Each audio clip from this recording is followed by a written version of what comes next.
नमस्कार. जय महाराष्ट्राच्या विशेष मुलाखतीच्या कार्यक्रमामध्ये आपल्या सगळ्यांचं स्वागत. आपण चर्चा करतोय राष्ट्रवादीचे विधान परिषद सदस्य अमोल मिटकरी यांच्याशी. अमोलजी, आपल्या जय महाराष्ट्राच्या स्टुडिओमध्ये स्वागत. आपल्यासाठीचा प्रश्न असा आहे की तुमच्या लेखी महाराष्ट्र पुरोगामी आहे. हो, आजही असं वाटतं? आता पुरोगामी असण्याची परिस्थिती राहिलेली नाही. मग आता पुरोगामी आहे का काल परवापर्यंत पुरोगामी होता? पुरोगामी तो केव्हाच संपले सर. आता पुरोगामी फक्त बोल घेवडेपणा आहे, भाषणापुरता पुरोगामी आहे. कृतीत मात्र पुरोगामी आहे असं मला तरी जाणवत नाही. हे एक राष्ट्रवादीचा विधान परिषद सदस्य बोलतोय. अमोल मिटकरी बोलतोय. म्हणजे या दोन्हीत फरक आहे? नाही, माझं वैयक्तिक मत व्यक्त करण्याचा माझ्या पक्षाने मला अधिकार दिलाय. पुरोगामित्व कोणामुळे गेलं? फॅसिझममुळे. फक्त फॅसिझममुळे गेलं? अगदी. कसं काय? ज्या पद्धतीने जी विचारधारा जी या संविधानाला मारक आहे, ती संविधानाला मारक असलेली विचारधारा जशी फोफावते आहे भारतीय जनता पार्टीच्या राजाश्रयामुळे, त्यामुळे पुरोगामित्व लयास गेलं. मात्र ते टिकवण्याकरता आणि ते परत आणण्याकरता प्रयत्न माझाही आहे, आमच्या पक्षाचाही आहे. पुरोगामित्व जपणारा आमचा पक्ष आहे. आता तुम्ही म्हणाल आता पुरोगामित्व नाही हे कशावरून? ज्यावेळेस महाराष्ट्राचे मुख्यमंत्री ज्योतिषाकडे हात दाखवतात, ज्यावेळेस महाराष्ट्राचे मुख्यमंत्री स्वतः कामाख्या देवीच्या मंदिराला नवस बोलतात, ज्यावेळेस शिंदे गटाचे काही आमदार म्हणतात आम्ही नवस फेडायला आलोत, म्हणजे ज्या महाराष्ट्रामध्ये गाडगे महाराज, दाभोळकर, फुले शाहू, बाबासाहेब तुकाराम महाराजांची परंपरा आहे, त्याच महाराष्ट्रामध्ये पुरोगामित्व घालवण्यासाठी सरकारने जी पावलं उचललीत किंवा करतंय सरकार, मला असं वाटतं हे पुरोगामित्वाला न शोभणार आहे. मात्र मला तुम्ही असं म्हणता की नवस फेडणं, ज्योतिषाकडे जाणं, या सगळ्या गोष्टी पुरोगामित्वाला बाधक आहेत. मुख्यमंत्र्यांच्या वर आक्षेप नोंदवला गेला की ते म्हणे शिर्डीला गेले आणि तिथून ते एका ज्योतिषाकडे भविष्य विचारायला गेले, गुवाहाटीला गेले, तिथे नवस फेडायला गेले. हे तुम्हाला पटत नाही. पण तुम्हाला दुसऱ्या बाजूला पुरोगामित्वाचा याच्यामुळे जाणारा संदर्भ हा सरळ सरळ देवाला नाकारण्याचा आहे असं नाही वाटत? श्रद्धा हा विषय आणि पुरोगामित्व हे दोन्ही परस्पर एकसोबत जाऊ शकतं की नाही? तुकाराम महाराजांची श्रद्धा होती पांडुरंगावर, पण अभंग होता नवसा याचे पुत्र होती तरी का करणे लागे पती. म्हणजे देवा धर्माच्या नावाने जे थोतांड आहे त्याला विरोध असणारा हा महाराष्ट्र आहे, लक्षात घ्या. देव आणि श्रद्धा हा प्रत्येकाचा वैयक्तिक भाग आहे. तो भारतीय राज्यघटनेने श्रद्धा आणि उपासनेचे अधिकार प्रत्येकाला दिलेले आहेत. त्याच्यामुळे कोण कोण्या मंदिरात जावं हा त्याचा वैयक्तिक भाग आहे. पण देवा धर्माच्या नावाने सोंग ढोंग करावं तर तुकोबा सांगतात आहे ऐसा देव वद वावी वाणी, नाही ऐसे मनी अनुभवावा. पण निरक्षर असणाऱ्या संत गाडगेबाबांनी सुद्धा हे नवस सायास नाकारलेत ना. एकनाथांनी भारुडामध्ये नाकारलेत. नाही, तुमचा विरोध नवस सायास करण्याला आहे का तुमचा विरोध देवाला नमस्कार करण्याला आहे? देवाला मी स्वतः नमस्कार करतो. नवस सायास करायचे नाहीत असं तुमचं म्हणणं? नवसा याचे नवसाला विरोध केलाय आपल्या महापुरुषांनी, महामानवांनी, बरोबर, संतांनी केलाय. श्रद्धा असावी पण ती अंधश्रद्धा नसावी. नवस हे अंधश्रद्धेत येतात 100%. आणि नवस करू नयेत यावर तुम्ही ठाम आहात 101%. मग तुमच्या नेतृत्वात किंवा तुमच्या पक्षात हे कोणीही देवाला नवस करत नाही? नाही, मी माझं वैयक्तिक मत मांडलंय. अच्छा, पण तुम्ही पक्षाचं प्रतिनिधित्वही करता. मी हा प्रश्न माझा पक्ष म्हणून विचारत असाल जी, त्याचंही उत्तर द्या. मग त्याचं उत्तर देतो. आमच्या पक्षाचे सर्व आदरणीय शरदचंद्रजी पवार साहेब हे ज्या आईच्या पोटी जन्माला आले त्या शारदामाई ह्या पुरोगामी होत्या. नवसाला विरोध ह्या शारदामाईंपासूनच आहे. त्याच्यामुळे तुम्ही बघा पवार साहेब असं कुठं अवडंबर करताना तुम्हाला दिसत नाहीत. श्रद्धा आहे का तर श्रद्धा आहे. आजही सुप्रियाताई असतील, अजितदादा असतील, मंदिरात जातात, सगळेजण जातात. पण देवा धर्माच्या नावाने होणारी लूट आणि फसवेगिरी हे कोणालाच मान्य नाही. पण ते मला असं वाटतं तुम्हाला मान्य नाही. ते जे मंदिरात जाणं आहे, आपल्या नेतृत्वाचं मंदिरात जाणं आहे, हे 2014ला नरेंद्र मोदी आल्यानंतर दिसायला लागलं असं कोण म्हणतं? त्याच्या आधी तुमच्या लेखी किती वेळा मंदिरात गेले होते पवार साहेब?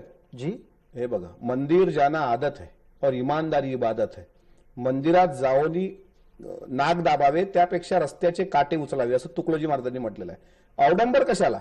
ढोंग मंदिरात जाण्याचे सगळीच लोक करतात, त्याच्यामुळे ते धार्मिक होतात असं नाही ना. नाही, पण मग 2014 नंतर वारंवार का दिसायला? पवार साहेब मुळातच त्यांच्या आई वडिलांचा जो वारसा आहे तो पुरोगामित्वाचा आहे. त्या पद्धतीने चालले. ते मंदिरात गेले नाही गेले याच्यावर महाराष्ट्राचं राजकारण नाही. त्यांनी जे कामं केली, जे शेतकऱ्यांसाठी कामं केली, जे महाराष्ट्रातलं पुरोगामित्व टिकवण्यासाठी केलीत, हे भाजपलाही जमलं नाही आणि नरेंद्र मोदींनाही जमलं नाही. याच पुरोगामित्वाची चर्चा पुढच्या टप्प्यात जेव्हा आपण नेतो तेव्हा आपल्याला एक प्रश्न निश्चित ताज्या घटनाक्रमांचा विचारावा असं वाटेल.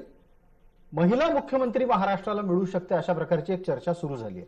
महाराष्ट्र आजवर कधी महिला मुख्यमंत्री का नाही देऊ शकला? शालिनीताई पाटलांसारखं एक खमकं नाव होतं आपल्याकडे. मी जुन्या महाराष्ट्राचा इतिहास फारसा राजकारणाचा जाणून नाही, पण मला असं वाटतं महाराष्ट्राचं प्रतिनिधित्व जर महिलांनी केलं तर संविधानाने दोघांनाही समान अधिकार दिले. सावित्रीमाईंनी तर महिलांचा उद्धार करायला आपली काया झिजवलेली आहे. त्याच्यामुळे पुरुष मुख्यमंत्री असावा की महिला मुख्यमंत्री असावे, यापेक्षा महिलांना जरी मुख्यमंत्रीपद महाराष्ट्राचं जर दिलं तर मला असं वाटतं की एक परिवर्तन दिसेल आणि ते महाराष्ट्राला साजेसं असं एक चित्र तयार होईल. महिलांना मुख्यमंत्रीपद द्यायचं असेल तर राष्ट्रवादीकडे पर्याय कोण आहेत? विद्या चव्हाण, फौजिया खान? ते पक्षश्रेष्ठी ठरवतील. पण तुम्हाला वैयक्तिकरित्या एक आकलन असेल काही ना काहीतरी, की संधी मिळाली तर महिला राज्य अध्यक्ष या नात्यानं विद्या चव्हाण जातील, राज्यसभेमध्ये पोहोचलेल्या फौजिया खान जातील, कोण असू शकतं? ते पवार साहेब ठरवतील, मी नाही सांगू शकत त्या बाबतीत. पण तरी तुम्हाला मनातून असं वाटतं की त्याऐवजी दादा बरे, कोणाऐवजी? या प्रकारच्या नावांऐवजी अजितदादा बरे असं वाटतं? जर महिला मुख्यमंत्री म्हणून कोणी असावं आणि राष्ट्रवादी पक्षाचंच असावं का, असा जर तुमचा स्पेसिफिक प्रसाद सर प्रश्न असेल जी, कारण तर माझं त्याच्यावर उत्तर असं आहे हा. की महिला मुख्यमंत्र्यांनी प्रतिनिधित्व महाराष्ट्राचं करावं आणि जर महिलाच मुख्यमंत्री व्हाव्या असं वाटत असेल तर सुप्रियाताई सारखा दुसरा अभ्यासू पर्याय महाराष्ट्राला नाही. आणि त्यांच्याशिवाय इतर कुठलाही पर्याय नाही, हे कुठल्या आधारावर? मी राष्ट्रवादी बिलकुल काँग्रेस बिलकुल, पक्षात मी तुमच्याच म्हणतोय. पक्षाविषयी म्हणतोय. सुप्रियाताईंचा जो अभ्यास आहे, सुप्रियाताईंची जी पकड आहे, मग सुप्रियाताईंचं नेतृत्व सर्वांनाच मान्य आहे. हे जे तुम्ही नावं घेतलीत जी, त्यांना पण हेच वाटेल. कदाचित त्यांची उद्या तुम्ही मुलाखत घ्याल तर ते हेच म्हणतील ताईंनी नेतृत्व करावं म्हणून. आणि वेळ आल्यावर सुप्रियाताईंचं नेतृत्व अजित पवार पण स्वीकारतील का? सर्वच स्वीकारतील, सगळेच स्वीकार. जर महिला मुख्यमंत्री म्हणून असा जर काही निर्णय होत असेल तर पक्षाचा निर्णय हा अंतिम असतो. आणि का नसाव्यात मला सांगा, इतके खासदार आहेत संसदमध्ये, पण सलग तिसऱ्यांदा संसदपटू म्हणून सुप्रियाताईंनी मान मिळवलाय ना, तो बहुमान मिळवलाय ना. अगदी विरोधी पक्षातली लोक, अगदी भाजपची लोक सुद्धा भरभरून कौतुक करतात. एखादाच येळपट असतो अब्दुल सत्तारांसारखा जो नीच पातळीवर बोलतो. पण माझं असं म्हणणं आहे, आत्ताच्या घडीला हीच संधी आपल्याला 2019ला घेता आली नसती का? अडीच वर्षाचा विषय वाटून घेऊन कोणासोबत? मवियाच्या कार्यकाळामध्ये राष्ट्रवादीला भाकरी परतता आली नसती का, हा प्रश्न आहे तुम्हाला? नाही, भाजपसोबत जाऊन म्हणताय? नाही, कशाला? मवियामध्येच तुम्ही अडीच वर्ष वाटून घेऊन त्याच काळामध्ये 2019 1 जूनलाच तुम्हाला भाकरी परतता आली असती. अजून मैदान दूर नाही. लोकांच्या मनात रोष आहेच आणि आम्हाला माहित आहे महाविकास आघाडीचं सरकार लवकर येणार. आता तारीख पे तारीख जरी सुरू असेल, न्याय म्हणजे जर न्यायालयाने आपल्या खंडपीठाने जर योग्य वेळी निर्णय दिला तर मी 100% सांगतो यांचे आमदार डिस्क्वालिफाईड होऊन महाविकास आघाडीचं सरकार येणार. मग त्यावेळेस विचार करू. आणि तुमची भावना मी समजू शकतो, त्यावेळेला घेतलेली आहे की त्यावेळेला शिवसेनेला किंवा आताच्या असलेल्या उद्धव गटाला संधी असण्याची शक्यता नाही, कारण त्यांचे आमदार कमी झालेले असतील. जास्त पण होऊ शकतात.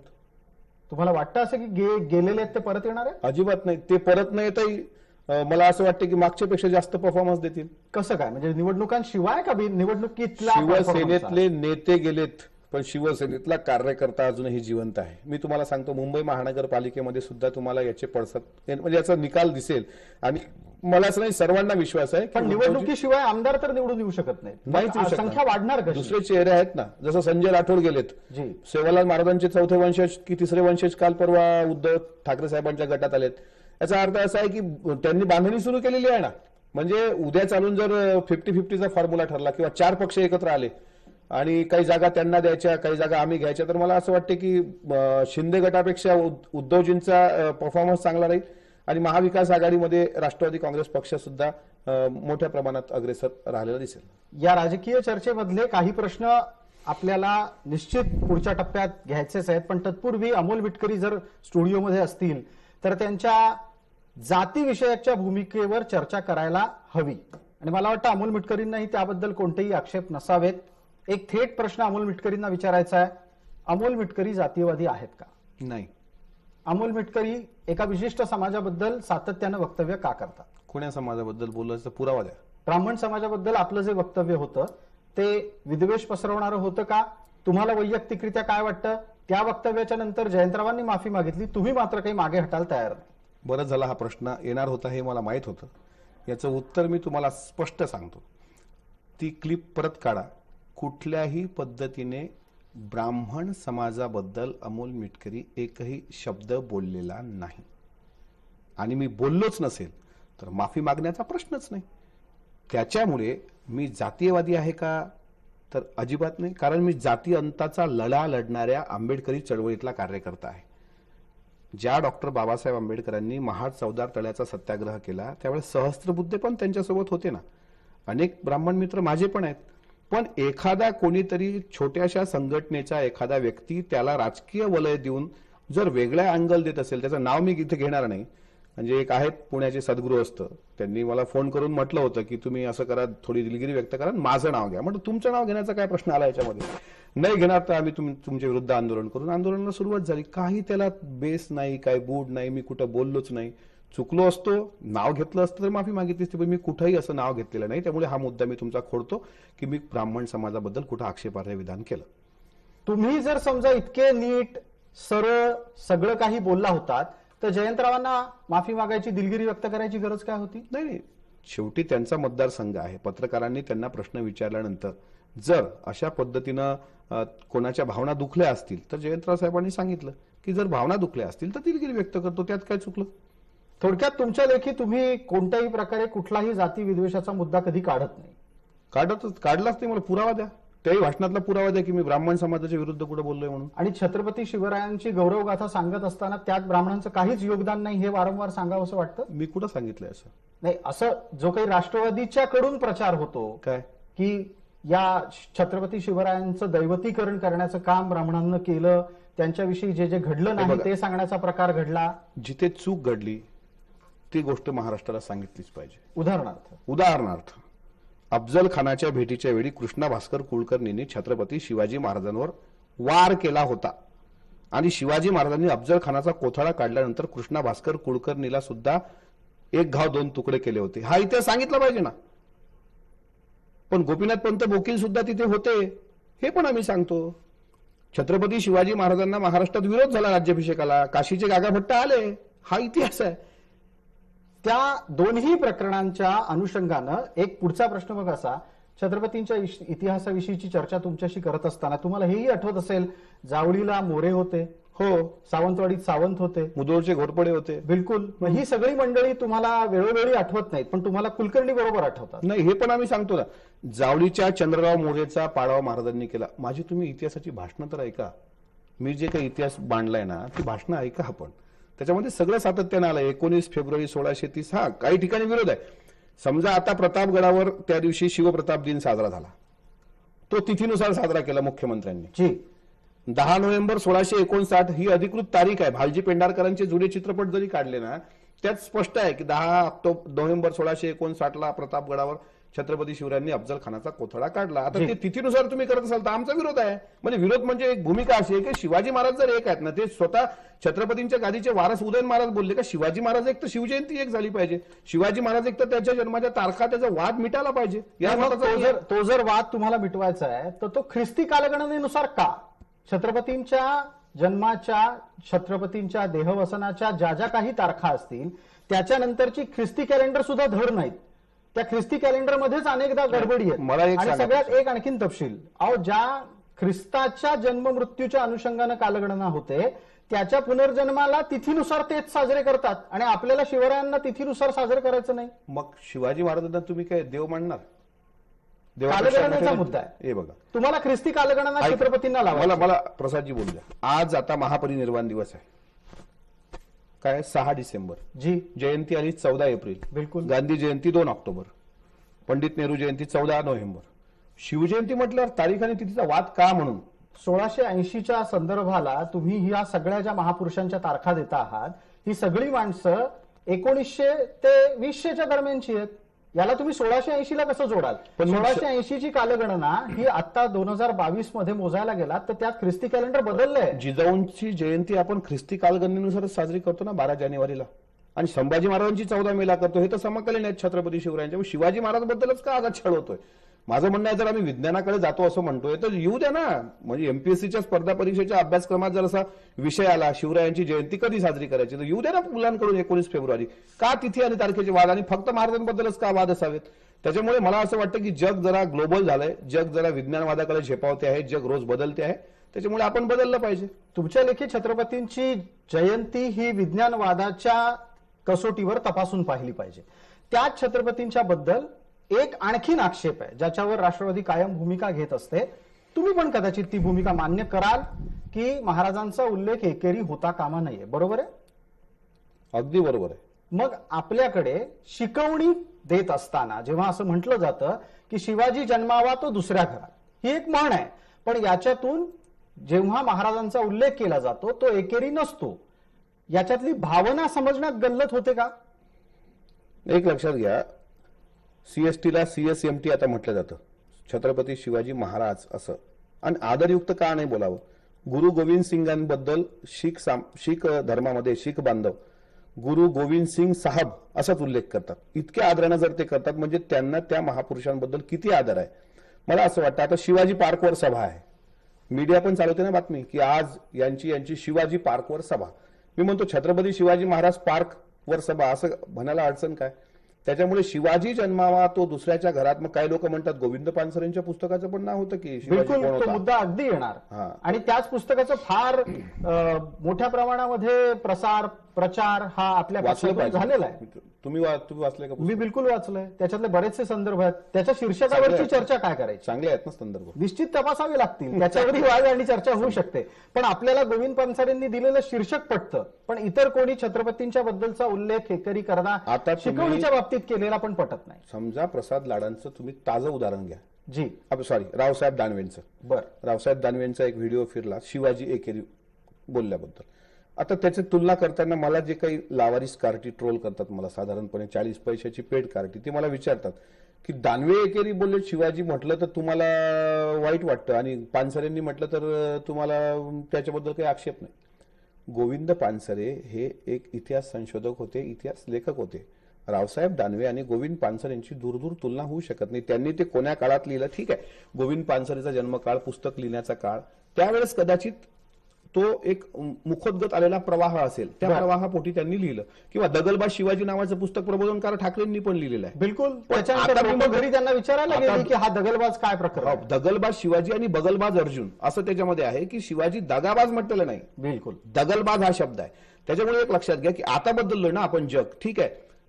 गोविंद पानसरेंच्या पुस्तकाचं नाव शिवाजी कोण होता असं असेल, एकेरी उल्लेख असेल, किंवा शिवाजी पार्क आपण असा एकेरी उल्लेख करतो, किंवा शिवाजी जन्मावा. आता बदलूयात ना आपण.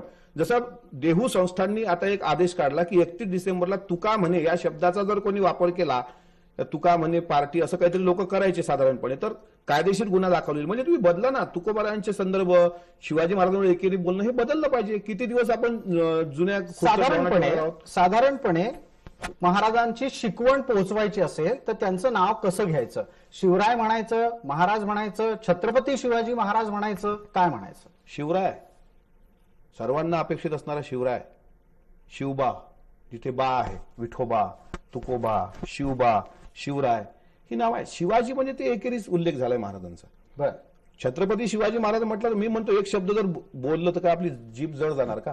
छत्रपती शिवाजी महाराज टर्मिनस आपण म्हणतो ना, एअरपोर्टला आपण ज्यावेळेस एखाद्या फ्लाईट मधून लँड होतो त्यावेळेस शिवाजी महाराजांचाच उल्लेख येतो ना. मग आदर केला तर हरकत काय आहे? बिलकुल आदर झालाच पाहिजे, आदर झालाच पाहिजे. याच्यावर काहीच कुठल्याच प्रकारचा आक्षेप असू शकत नाही.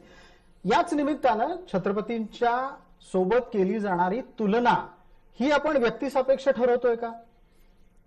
राष्ट्रवादीला तेव्हाच राग येतो का ज्या वेळेला भाजपवाले चुका करतात? इतर जेव्हा आपल्या जवळचे असलेले चुका करतात त्यावेळेला मात्र हे बघा, तुमचा आता पुढचा प्रश्न असा आहे ना की पवार साहेबांना लोक जाणता राजा म्हणायचे. ते कशाला? त्या तुमच्या पक्षाच्या हँडलवरून त्यांचा तशा पद्धतीचा फोटो असं तुम्ही म्हणणार. जी, पवार साहेबांनी स्वतःला कधी म्हटलंय का जाणता राजा? पवार साहेबांचं त्याच्यावर उत्तर काय की छत्रपती शिवाजी महाराजांनी शेतकऱ्यांकरता जे काम केलं ते मी केंद्रीय कृषी मंत्री असताना जर शेतकऱ्यांचं कर्ज माफ केलं असेल आणि जर जनतेने ते म्हटलं असेल तर पवार साहेबांनी असं म्हटलं नाही स्वतःला मी जाणता राजा आहे म्हणून.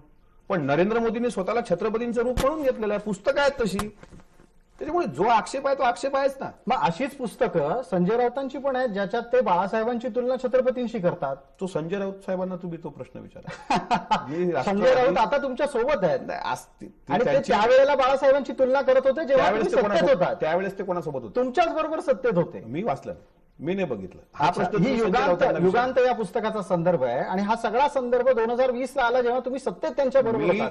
त्यावेळेला specific एकच उत्तर देईल. कुठल्याही राजकीय व्यक्तींशी, कुठल्याही महापुरुषांची तुलना होता कामा नये. शेवटी महापुरुष हे महापुरुष असतात. आता तुमच्या चॅनलद्वारे मी पाहिलं की आदित्य ठाकरेंना कोणी त्यांचे घनिष्ठ मित्र त्यांनी शिवाजी महाराजांची काहीतरी उपमा दिली. हे निश्चितच निंदनीय आहे. असं होता कामा नये. कोणी बरोबरी करू शकत नाही. छत्रपती शिवाजी महाराज, एकनाथ शिंदे साहेबांनी, बावनकुळेंनी सांगितलं की चंद्र सूर्य आहे तोपर्यंत शिवाजी महाराज, अहो चंद्र सूर्य गेले ना तरी छत्रपती शिवाजी महाराज हे अजरामर राहतील, त्यात काही दुमत असण्याचं कारण नाही. पण आता जे ट्विट आपल्याला स्क्रीनवर दिसतंय, तुम्ही त्या घटनेचा, त्या प्रकारच्या ट्विट करण्याचा, तशा प्रकारच्या तुलना करण्याचा विरोध करताय, पण हे फार सौम्य पद्धतीने चालतं. याच्याच ऐवजी समजा विरोधकांकडून ही चूक झाली असती तर एव्हाना अमोल मिटकरींनी फार मोठा गजब केला असता. मी वाचलंय ना, त्यांनी ट्विट हटवलं नसतं तर मी बाहेर इथंच गजब केला असता सध्याच, की कशी काय तुलना करू शकता तुम्ही आदित्यजींसोबत छत्रपती शिवरायांची. पण त्यांच्या मित्रांनी ते ट्विट केलंय, आता ते ट्विट त्यांनी हटवलंय उद्रेक झाल्यानंतर. आणि काय तेच नाही, कोणासोबतही तुलना केली तर उद्रेक होणार आणि अमोल मिटकरी शिवप्रेमी म्हणून ठासून भूमिका मांडणार, गजब करणार. हे काही फक्त माझं काही भारतीय जनता पार्टी सोबत वैर आहे का? पण ते ज्या पद्धतीने वागतात ना, त्या काही गोष्टींसोबत आमचं निश्चितच दुमत आहे. त्याच्यामुळे नाही पटत ते नाही पटत ना. आम्हाला नाही आवडलं गुवाहाटीला जाऊन रेड्याचा नवस देणे, नाही आवडलं आम्हाला. काय महाराष्ट्रातले 3.5 पिढं तुम्हाला कमी पडली होती? गुवाहाटीला गेला तुम्ही कामाख्या देवीच्या दर्शनाला? मुख्यमंत्र्यांच्या पत्नी तिथे गेल्यात हाजी अलीला, गेला नाही? हाजी अलीला नाही गेला, सॉरी, ख्वाजा मोइनुद्दीन चिश्तींच्या दर्ग्यावर कुठं ते अजमेरला गेला, सॉरी अजमेरला. आपल्याकडे अजमेर राजस्थानात. मुख्यमंत्र्यांच्या पत्नी याला गेल्या, अजमेरला गेल्या, मुख्यमंत्री गुवाहाटीला गेले. मग आता सोशल मीडिया श्रद्धेचा विषय आहे अमोलजी. इथे मुस्लिम आणि हिंदुत्व नाही का? नाही, हा विषय त्यापर्यंत पोहोचेल. त्याच्या आधी तो श्रद्धेचा नाही का? कसा?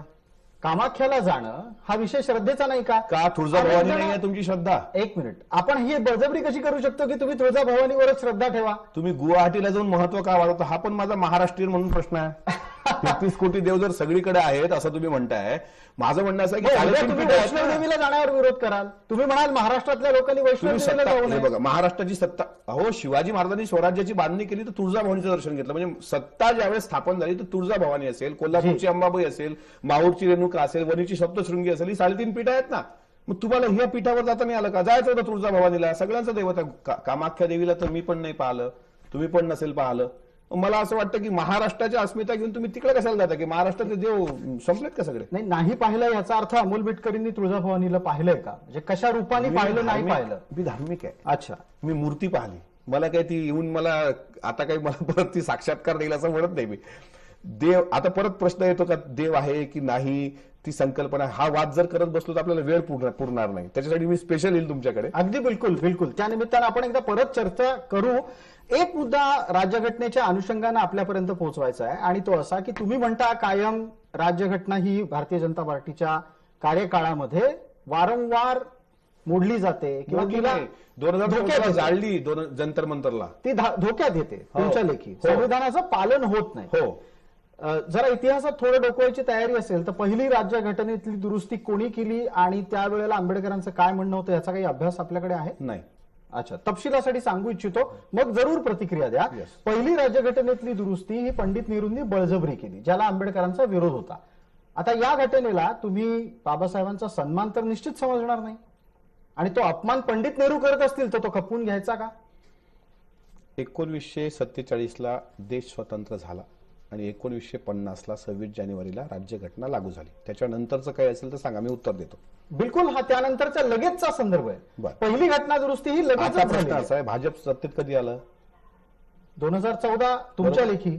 बरोबर. आणि त्याच्या आधी एकदा 2014ला स्वातंत्र्य मिळाले म्हणतात ते कंगना राणावत, लक्षात घ्या. नाही, तसं सामनानी पण म्हणतात, ते तुम्हाला आठवत नसेल. तुमचा स्पेसिफिक प्रश्न असा आहे की घटनेची पायमल्ली भारतीय जनता पार्टी सरकार करते आहे असं तुमचं मत आहे, हा प्रश्न आहे ना? बिलकुल. एखादं उदाहरण जर विचारलं तर मी तुम्हाला सांगतो. नाही, पण ती पायमल्ली ही नेहरूंच्या काळात झाली सगळ्यात आधी, हे तुम्हाला नेहरू, आंबेडकर आणि गांधी हे तिघं वेगळे वेगळे करू शकत नाही. तात्कालीन काही मतभेद असतील, काही दुरुस्त्या असतील, त्या दुरुस्त केल्या असतील किंवा काही त्या ठिकाणी त्यांनी मतमतांतर मांडले असतील, त्याचा स्वीकार बाबासाहेबांनी केला असेल, हा त्या काळातल्या त्या लोकांचा तो त्या वेळेसचा प्रश्न आहे. महात्मा गांधींना मिस्टर गांधी बाबासाहेब आंबेडकर म्हणायचे, याचा अर्थ मी तो म्हणावा असा माझा अधिकार होत नाही. त्याच्यामुळे हा जो प्रश्न आहे सध्याच्या परिस्थितीला जर तुम्ही धरून हा प्रश्न जर मला विचारलात की आत्ताच्या घडीला भारतीय जनता पार्टी ही संविधानाची पायमल्ली करते आहे का, तर हो.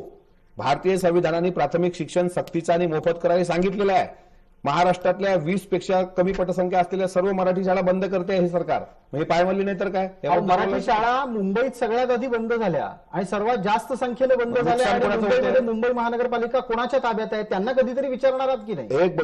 एक लक्षात घेतलं पाहिजे, हा प्रश्न फक्त मुंबई महानगरपालिकेपुरता नाही, हा ऑल ओव्हर महाराष्ट्राचा प्रश्न आहे. पण सर्वाधिक मुंबईत विचारणार ना येतो. आम्ही, अधिवेशनामध्ये हा मुद्दा विचारणार आम्ही. मग मुंबई महानगरपालिकेच्या संदर्भातला असो की ग्रामीण भागातल्या शाळा असो, विचारणार आम्ही. महाराष्ट्रातल्या जनतेच्या शिक्षणाच्या भविष्याचा हा प्रश्न आहे. मग हे तुम्ही घटनेची पायमल्ली नाही आहे भारतीय जनता पार्टीकडून, बोलायचं नसतं. तुम्ही येत्या अधिवेशनात हा प्रश्न विचाराल की नाही याची पाठपुरावा नक्की करू. लक्षवेधी आहे माझी त्या विषयावर. मग त्याबद्दल मुंबई महानगरपालिकेतल्या संदर्भासह विचाराल अशी अपेक्षा बाळगतो. अगदी. एक पटकन पुढचा मुद्दा. चर्चेला वेळेची मर्यादा आहे, शेवटच्या टप्प्यात आपण या चर्चेला घेऊन जातो आहोत. संविधानाची चर्चा आपण करता, संविधान रक्षणासाठी लढा देता आणि तुमचं म्हणणं असं आहे की एक समता टिकली पाहिजे. ह्या सगळ्या याच्यामध्ये वारंवार मनूचा उल्लेख होत असतो, आपल्याला आठवत असेल. मी पण करतो. हा मनू कोण होता? वेगळे वेगळे मनू आहेत इतिहासामध्ये. बर, मग तुम्ही कुठल्या मनूचा संदर्भ घेऊन मनुस्मृती आणि मनुस्मृतीतलं शिकवणं आणि त्या शिकवणीचा विरोध असा करता? ज्यांनी ती मनुस्मृती रचली त्या मनूचा संदर्भ मी घेत असतो. तो कोण होता? भार्गव स्मृती सुद्धा त्याला म्हटलं जातं. जी.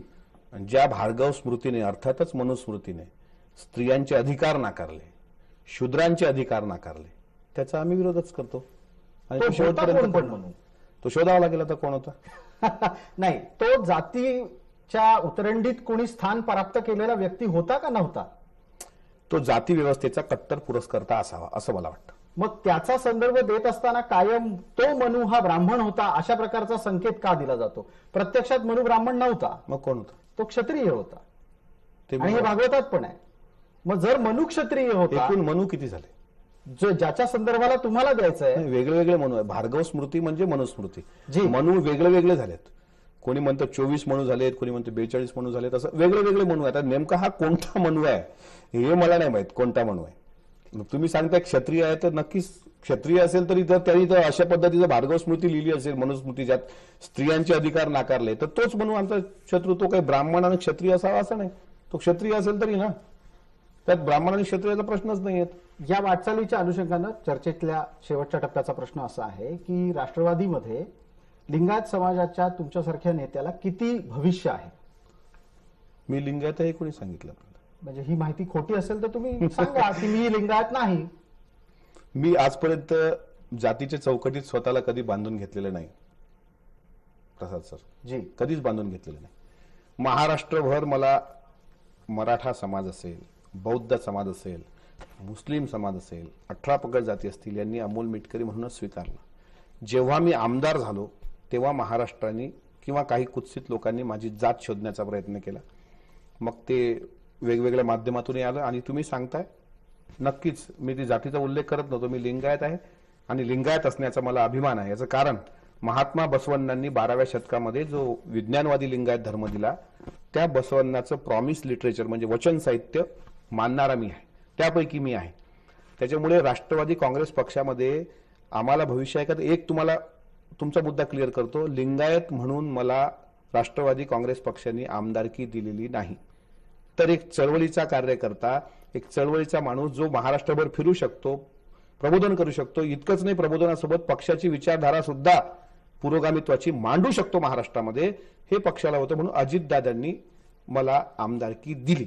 त्याच्यामुळे लिंगायत समाजातले आज बसवराज पाटील पक्षामध्ये आहेत, काल परवापर्यंत दिलीप सोपल होते, अनेक लोक होती. आणि तुम्ही बघा ना, संजय बनसोडे राज्यमंत्री होते, आहेत बौद्ध समाजाचे, पण लिंगायत समाजाने सर्वात जास्त वोटिंग त्यांना त्या भागामध्ये केलं.